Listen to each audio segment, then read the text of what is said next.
On episode 400 of Nintendo Switchcraft. Can you believe that I've done this 400 times? It's insane to me. I must really like round numbers because episode 400 feels really good. But on episode 400 of Nintendo Switchcraft, first off, we've got to announce our giveaway winner. After that, we're going to talk about some other games for the Ring-Con. Killer Queen Black has a release date and an accessory for the Switch Lite. Those stories and more on this episode of Nintendo Switchcraft. This is Smashblock, and you're listening to Nintendo Switchcraft.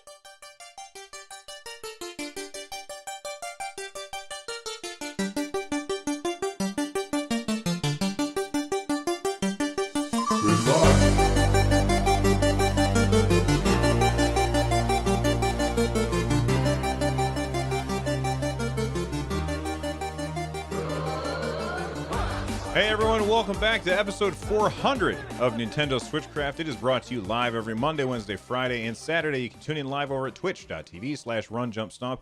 I did say that I was going to record this live over at my YouTube channel, youtube.com/runjumpstomp. But I ended up hitting the go live button, and then I was like, oops, I meant to do this on YouTube, and I was already live. So then I was just like, forget it. I'm just going to stay on Twitch. I'm not really convinced where I want to stream it, but I'm definitely on Twitch right now. So this episode of Switchcraft and, you know, the other 400 episodes of Switchcraft is made possible by patrons like you.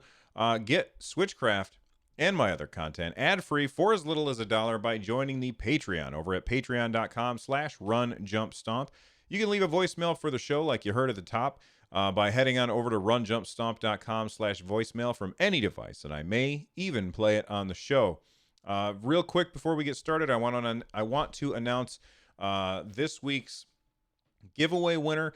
Every week in September on Saturday, I am giving away a eShop gift card. This time it was a $5 eShop gift card, which went to patron J787. So thank you very much, J787. I already sent them the code, and they said thanks, and I said thank you back because your support means that I can keep doing stuff like this. And by the way, if you want to help me get these gift cards, maybe in larger denominations at some point in the future, it's really easy to do, and it won't cost you anything. Simply use my Amazon affiliate link, and when you use that link, Amazon gives me money. It doesn't cost you anything, but Amazon will give me money, and then I use that to buy these eShop gift cards, so it's not actually money that's coming out of my pocket. It's coming out of Amazon's pocket, so there you go. Anyway, we've got a lot to talk about today, so let's get started. If you're going to spend your time playing video games, why not play them on something that can also teach you about computing? Get a Commodore 64 or VIC-20. All right, you know, before we get started, I had a Commodore 64 when I was a kid, and I loved that thing.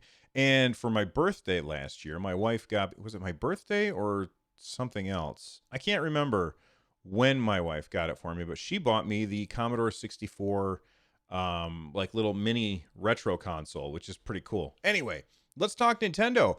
I had this thought today while I was putting together the show notes, and I tweeted it out. Do you guys think that Nintendo will patch Mario Maker for Ring-Con support? Here's my thinking.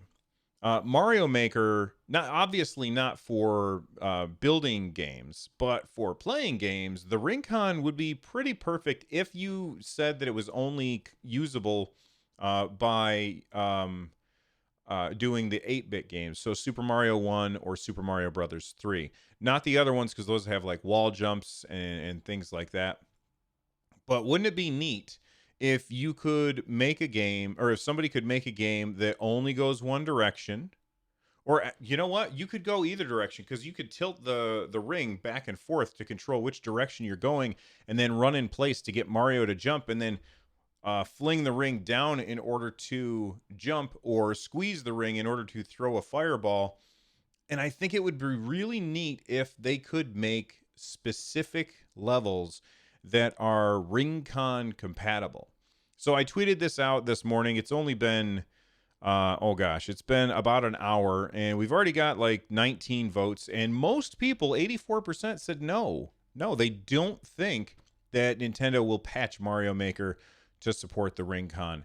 And I can understand why they would say that, but Nintendo has patched games in the past to support their weirdo things. Like, for instance, we have Super Mario Odyssey and Breath of the Wild have both been patched, and Smash Brothers. All three of those games have been patched to support the VR goggles that you can get through VR Labo. And, I've tried it. It's not great because the screen is only 720p. The pixels are really big. They're really close to your face. Overall, it looks really trashy. But at the end of the day, they supported this extra accessory by just doing something simple and making updating Super Mario Maker 2 to support the Ring-Con seems like a no-brainer to me, but I'm also curious about what other games people think that they might do with the Ring-Con. And I said that in my tweet. I said, reply with other Nintendo games you think could have Ring-Con functionality patched in. And Boomer 1989 on Twitter said maybe Super Mario Odyssey support, kind of like they did for Labo VR, like maybe the Mario Odyssey jump rope minigame. So if you haven't played Mario Odyssey yet, there is a spot in New Donk City where there's a couple of people with a big jump rope between them, and they've got that going, and you can go over there and try and get the highest number in order to get a moon. And I think that makes a lot of sense because it's all about jumping. In fact, they could probably have it use the leg strap instead of the Ring-Con in order to do that. And I think that would be kind of neat. So that way you're trying that. Kurtstable says Mario Kart is an obvious choice. That's true. Kurtstable here is in the live chat over at twitch.tv/runjumpstomp. The Ring-Con could act like a giant steering wheel, and you could fire you could fire the weapon that you're holding, like your turtle shell or whatever, out in front of you by squeezing the, what's the word I'm looking for? Squeezing the Ring-Con. You could use it to jump by flinging it down. You could run in place in order to go faster. So the faster that you are running, the faster your car is going. And that would be a really cool extra mode. I wouldn't want people using the Ring-Con mixed in with people who are not using the Ring-Con, because then not everybody has the ability to go the same speed. But I think it would be a really fun thing to do, to have people racing, like everybody's in their own houses with this stupid Ring-Con thing, and you're racing through Mario Kart. I think that would be incredibly fun, and it would also be a really good way to keep in shape. Like, what do you do to stay in such shape? Oh, I play Mario Kart. So Kurt, you've got a really good point there. Mario Kart is an obvious choice. They've got the steering wheel, the jump, they've got the running for speed, and they can squeeze the thing and send things out. So I think without a doubt, that's a great idea. We'll see if it happens. And I'm curious what you guys think. If you want to reply to that tweet that I sent out, I'm at RunJumpStomp on Twitter, or you can go to my my website, runjumpstomp.com. This is episode 400, and there's a link to that tweet in the show notes so that you can reply with the games that you think the Ring-Con will be patched to support the Ring-Con. With that being said, let's move on to the next story, and that would be the Nintendo download for today. Well, not today. It's for Nintendo 12th. It's really actually a pretty short one, and that would be probably because we just had a Nintendo Direct, so there's really not a lot of information for them to throw at us, but there is some important information. So let's talk about they're important games anyway. Let's talk about these games that we're about to see. Demon Ex Machina is I think it's out now, and I have not played very much past the prologue demo. It's not a game that I'm going to pick up right now, but I've heard good things about it, and I really like the fact that I guess they leaned pretty heavily into multiplayer, which sounds very interesting to me. I'm not going to pick it up right now because I know that I've got too much on my plate to actually play it. But it's definitely something that's going to be on my wish list, and it's going to be something that I play later on down the road. Now, if you don't know what Demon Ex Machina is, it is a new action game from Kenichiro. I said that right, I think. Kenichiro Sakuda, who made the Armor Core series, and the mech designer Soji Kawamori. There we go. Sorry if I'm butchering these names. They said your environment is your ally. Collect and use femto energy on the field to boost your stats and create powerful mirages, or wield objects like cars and street signs as melee weapons and projectiles. For even more power, upgrade your physical combat abilities and learn new skills through body modification. It'll also come in handy when you eject from your arsenal and fight on foot using special weapons and abilities. So, Demon Ex Machina. This is a game. It's had kind of a rocky start, honestly, and I think the reason that it's had such a rocky start is because it just, the first demo wasn't all that great, and by all accounts, they have made the changes that needed to happen in order to make this a better experience for people, which I think is really cool. I guess the thing about the game is that the moon crashed into the earth, and it's like this post-apocalyptic world where it's man versus machine, that kind of thing. And it is available now, and I'm trying to see. I'm sure it's $60. Yeah, it's $59.99. You can buy it now from the Nintendo eShop, and I'm definitely interested in it.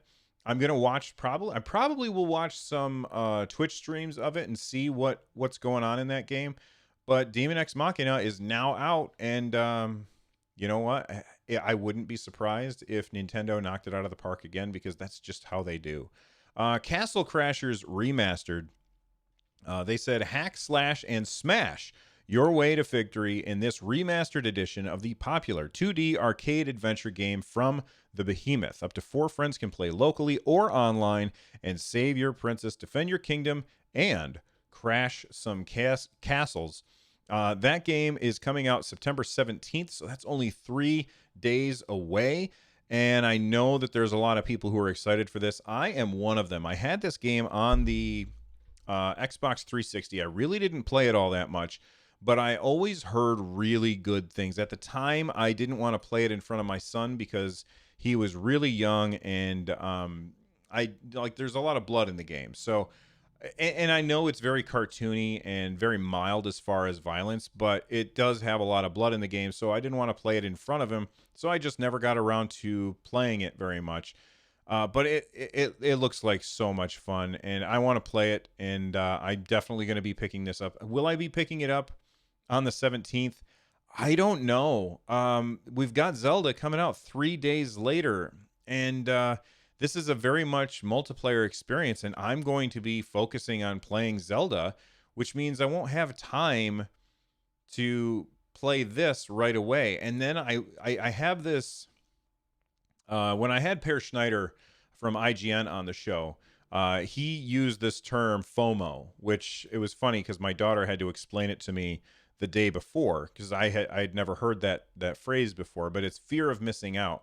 And I kind of have a fear of missing out on Castle Crashers because I'm going to be so focused on playing a single player game that I'm not going to have a chance to get to Castle Crashers before everybody moves on from it. And that's something that I do worry about with these games that are so heavily multiplayer focused, that if you don't get in on the ground floor, then the people that you're able to play with might kind of disappear. So I don't know how I feel about it. Vaxer in chat says, just play it now on Steam. I don't want to play it on Steam. I want to play it on Switch. That's where I want to play it. So there, Vaxer. Anyway, what else is in the Nintendo download? There's new DLC for Fire Emblem Three Houses. The expansion pass wave 2 is coming out. It says, in the great land of Fodlan, you must be ready for any conflict that could arise. With this new wave of paid DLC from Fire Emblem Three Houses sold separately, prepare your army for war by testing their strength in 5 additional auxiliary battles invigorate their fighting spirit with a new auxiliary battle song option, equip them with powerful set of items, and dress them for success in new training outfit for many characters. Oh, and the protagonist, Byleth, his name's Bill in mine, can wear glasses now too. Oh my gosh, glasses. Looking good, Professor. I don't care about this. Fire Emblem Three Houses is a fantastic game. I've got about 40 hours in it, and I think I might be done with it. I didn't beat it. I probably won't beat it. It's really, really fun. I had a lot of fun with that game. I don't see myself going back to it because I've taken too much time off from it. And because of that, going back, I feel like I'm going to have to start over to get my brain back into the Fire Emblem mode. And with Link's Awakening coming, and right after that, we're also going to have, my brain just stopped working. What game? Dragon Quest XI S, and then Luigi's Mansion. And then there's something coming up on October 10th that I can't remember what it is, but I know that I'm excited for it. There's just too much coming out right now. And going back and playing Fire Emblem Three Houses again to try and catch up and finish the game so I can do all this DLC just isn't something that interests me. However, I know that Fire Emblem Three Houses was one of the most widely sought after games or widely played games in my particular community. Still, like this morning when I woke up, I grabbed my phone, I opened up Discord, and there were people talking about Fire Emblem Three Houses. And don't worry about spoilers because they know that we use the spoiler tag in there, so you have to actually like uncover their text in order to see what it is that they're saying to each other.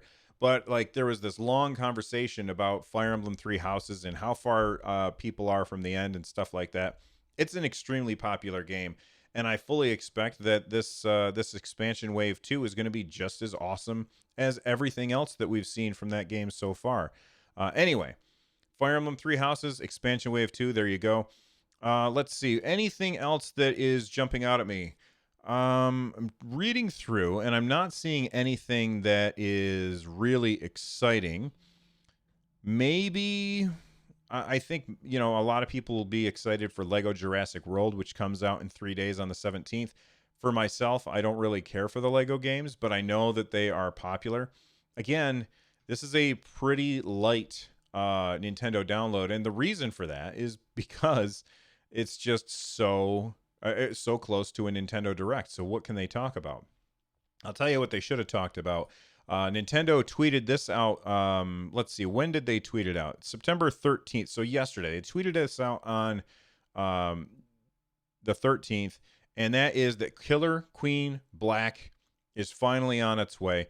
What is Killer Queen Black? If you don't know, it is this 4-player co-op game where you, or not co-op, but four head-to-head 4-player on one team, 4 players on the other.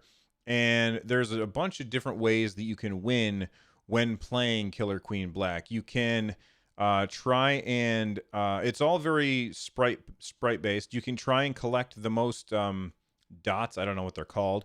You can try and ride the snail across the finish line, or you can get as many kills as you can. Honestly, but just by looking at this, it makes me think of what's the word? That fake sport in Harry Potter. It makes me think of that. There's a bunch of different ways that you can win the game, but it just seems really cool. So again, there's the military victory, the economic victory, and then finally the snail victory, where there's a snail and you got to ride it across the board to get to the other end. I'm excited about this. There's something very cool about Killer Queen Black. It's coming out on October 11th. Maybe that was the game that I was thinking of earlier. It's coming out on October 11th. And if you pre-purchase it, you get 15% off. And the thing that I think is very exciting about this is there's going to be a Twitch channel, the Killer Queen Black Twitch channel, that will always be featuring the black team. And you might be wondering, what does that mean? Well, there's always going to be one team that is the black team, and whoever beats that team becomes the black team. And I guess because it's an online game, the Killer Queen Black servers can see that gameplay, and they can stream it at the website. So you're always going to see the best teams playing on Killer Queen Black's Twitch page, which I think is really, really cool. I'm going to be pre-ordering this.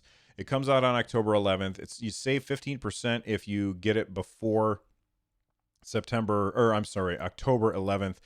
And currently the game lists at $20, but it's going to be $16.99 if you pre-purchase it. So I think right after the show, I'm going to click on this little button, pre-order it, and have it installed on my Switch because I'm excited for this game. It looks awesome.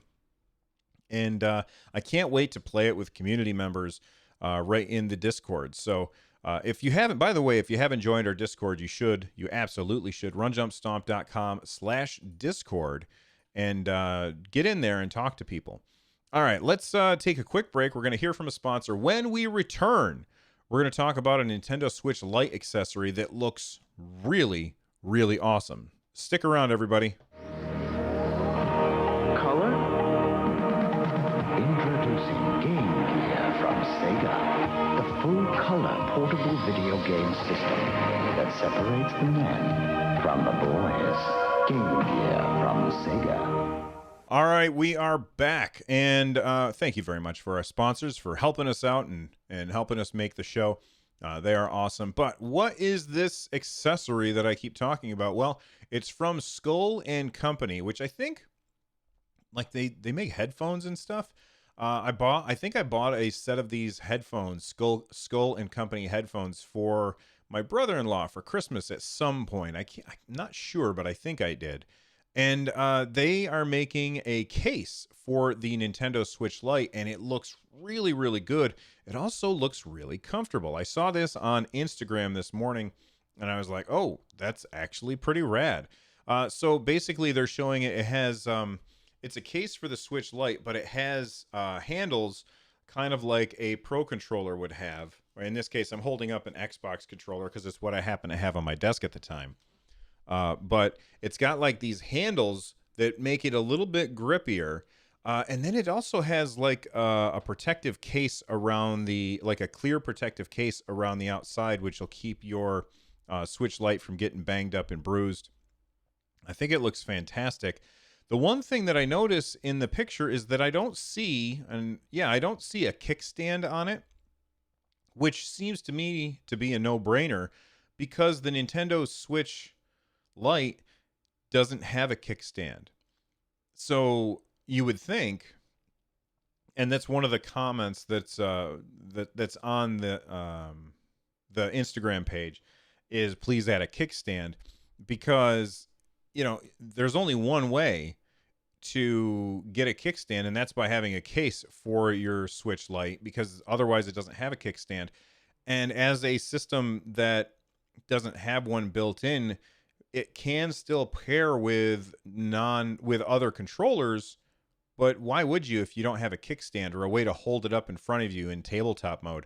I think it looks really, really cool, and if I were somebody who was getting a Switch Lite, I think that I would probably get this, especially because the Switch Lite is smaller than a regular Nintendo Switch. And the reason why that's so important is because adding those grips to a regular Nintendo Switch makes it so much bigger and takes away a lot of the portability of it. But adding those grips to a Nintendo Switch Lite, because it's so much smaller, I don't feel like that's going to be too bulky. It looks like it also comes with a zippered pouch that will fit the case as well. So I think that this looks really cool. And if I were getting a Nintendo Switch Lite, then it's definitely something that I would end up picking up. Real quick, Dragon Quest Monsters is it's called Terry's Wonderland, and this is I guess it's a Game Boy game that I never heard of before. But why am I talking about it now? Well, on September 17th in Japan for 1,500 yen, this game, Dragon Quest Monsters Terry's Wonderland Retro, has been announced for the Nintendo Switch, and it's coming to the Switch in Japan.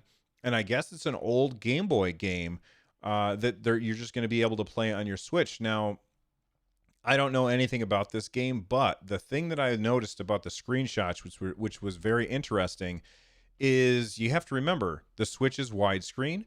The original Game Boy was not. That was a 4:3 screen.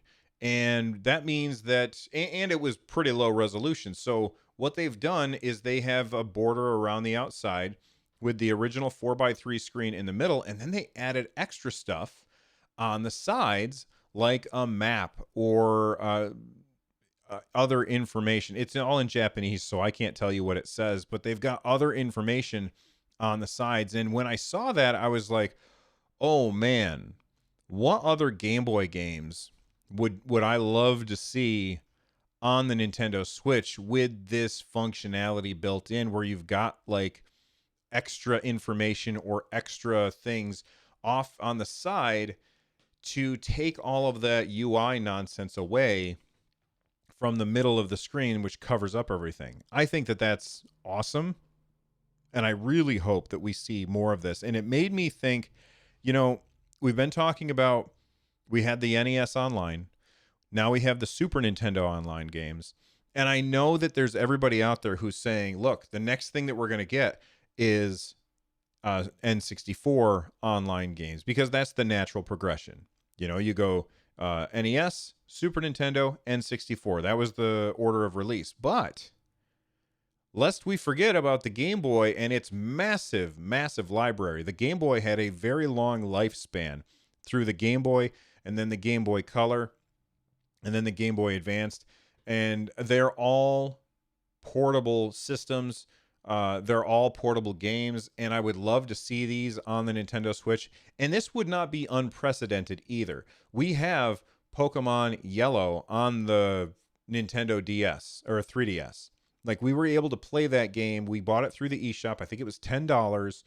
And I would love to see, after the Super Nintendo games, I would love to see Game Boy Color games come to the Nintendo Switch with this kind of functionality added, where we can see the like the map off to the side or the extra information. I think that all of that is very, very interesting and compelling. And I think that it looks really good too. And 720p screen with a nice border around the 4x3 in the middle, I think is a great idea. All right, let's talk about feedback. I've got a bunch of feedback from you all. Real quick, last episode, I asked, are you interested in Ring Fit Adventure? I tweeted it out. I got a bunch of votes. There's still voting going on right now, so people can get their voice heard. But 55%, I didn't expect this to be quite so close, but 55% of people said yes, they will be buying it, and 45% said no, they will not. Let's look at some of the answers as to why. Darkwing on Twitter said, it's a no for me because of the price. I don't think it's overpriced. I just can't spend more money with all these games coming out. And I can appreciate that without a doubt. Nathan Elder says, add a third option. I'm not interested, but it could be a fun game for my kids. Ivan Rodriguez says, I love Nintendo's random kit, so it's a yes from me. Can you imagine if Nintendo made a head accessory to strap the Switch on so you can also see your surroundings? Perhaps you may be running around in parks. People may be running around in parks playing this. Matt says, I'm going to have to pass because I'm also a filthy casual. Well, hey, you buy this and you'll be even more filthy because you'll be sweating all the time. Ted Wagner says he's not interested in the yoga part at all. Charles Kendall says, I'm undecided, interested, but $80 seems a bit steep. Perhaps maybe if it was based on Zelda or Mario, I'd be interested. So to Charles, I say, what if they patch other games to be compatible with the Ring-Con? Would that change your mind? And then Salin, I don't know how to say that. I'm probably saying it wrong. Salin says, absolutely, it's a great way to make some sport with fun. I really like it. So, you know what? You can keep voting and letting me know about your opinions on that. So let me know what you think. I also got a tweet this week from Leonard Strauss. They said, at Run Jump Stomp, isn't it absurd that that Super Mario Maker 2 doesn't get functionality with the Nintendo Switch Online app, needing to pop a cartridge in to start the game just to see if someone has played my levels is such a chore. What does the guy who maintains that app even do all day? And I have to absolutely agree. That app is anemic. There's nothing going on in this app at all. We've got Super Smash Brothers and Splatoon 2, and the voice chat, which really very few people use. But wouldn't it be awesome if you could see your stats in Super Mario Maker 2? Like, oh, look at this. You've got this many levels or something.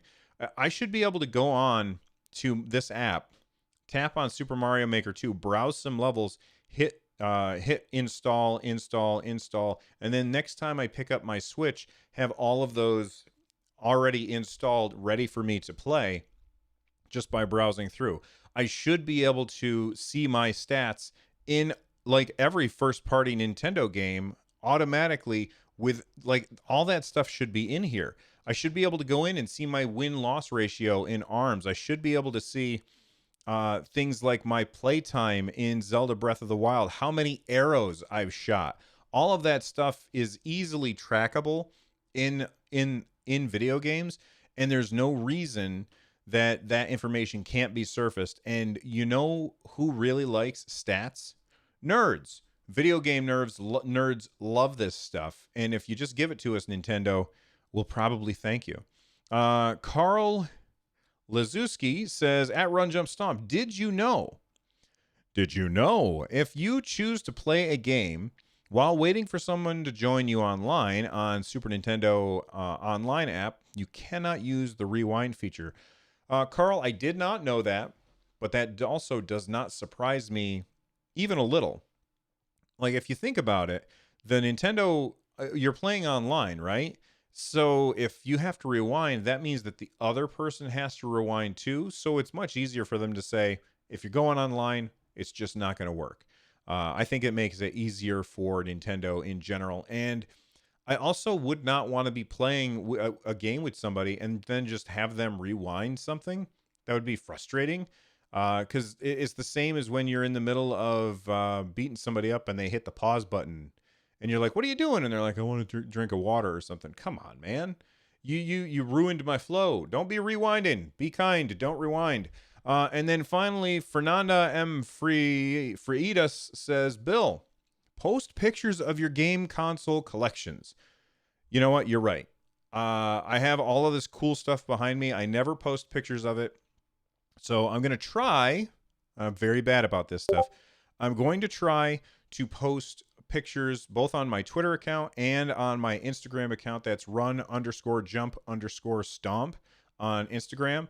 I'll post pictures every once in a while of this stuff behind me, like close-up, so you guys can see that stuff. So if you're interested in my setup in my studio and you want to see more pictures of that, make sure you follow me on Twitter and Instagram. And then finally, we're already at 33 minutes, but it's episode 400, so damn it, I'm going to do what I want. I'm going to read this last one as well.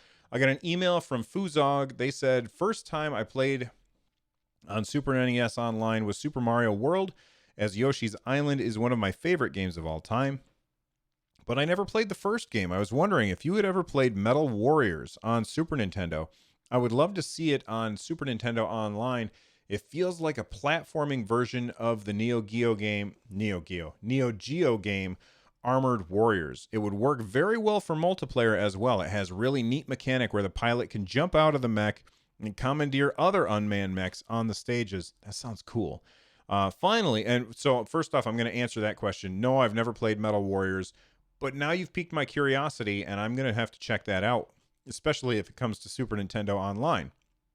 And then they said, finally, did you end up playing Hollow Knight? It's an awesome Metroidvania, a bit on the hard side, but I believe it gives you all the tools you need to succeed eventually without feeling the need to throw the controller across the room. Fuzog, thank you very much for the email.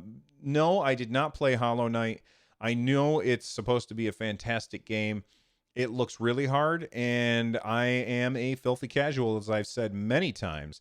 So I'm going to probably pass on that big game because I'm not going to be good enough. That being said, another game that I have passed on is Celeste, and I got that for free through the Epic Games Store. So I'm going to check it out, and if it captures me, I may throw money at them to have it on the Switch just because I want to support the developer, even though I got it for free. But you know, the chances of that happening are really slim because I'm probably going to get frustrated with it because I'm bad at games. I'm good at talking about games, but I'm bad at playing games. Let's hit the outro. Let's get out of here. Let me just take a quick breath. Okay? Some of you might be wondering, what was that weird sound? That was a commercial for the Satellaview. And if you don't know what that is, it was Nintendo's original satellite connection in order to play video games on the Super Nintendo. If that sounds weird, make sure you look it up because it sounds cool to me. If you want to become a part of the community over at runjumpstomp.com/Discord, you absolutely should. There's over 500 people on there. Watch the show live, twitch.tv/runjumpstomp. You can get a hold of me all the ways that I said earlier. Before I go, I've got a new podcast that I'm working on. It's going to be a while before it actually airs because I'm going to record all of the first season ahead of time and drop them all at once. But it's going to be, each episode is going to be about one game. It'll be me talking to a guest about that one game, and that'll be the whole episode. So I will let you guys know when more information on that is forthcoming. I won't be recording those live. I will be recording those offline, just me and the guest, and editing them and probably going and finding audio from the game in order to put in there. And it's going to be more produced, I think, than my other podcast. It's also more long tail because, you know, once the news is gone, people stop listening. Most people don't go back and listen to old episodes of Nintendo Switchcraft because it's news. This is going to be more of a discussion kind of thing. So make sure that you guys check that out, or stay tuned for more information on that. In our Discord channel, I will sometime very soon have a channel for that show. And you know what? I suppose I can tell you exactly what that show is called. It is called 143 Pixels. That's the name of the show. And if you go to 143pixels.com, it will just send you straight over to runjumpstomp.com for now. But anyway, this show is part of the Giant Size Team Up Network. For more information, check out gstu.net. If you are looking for ways to support the show, go to runjumpstomp.com/thank you. For more content like this, check out runjumpstomp.com/shows. And let's listen to this music called Corneria Star Fox remixed by Noteblock. Thank you all for 400 episodes of fun. I will see you guys next time.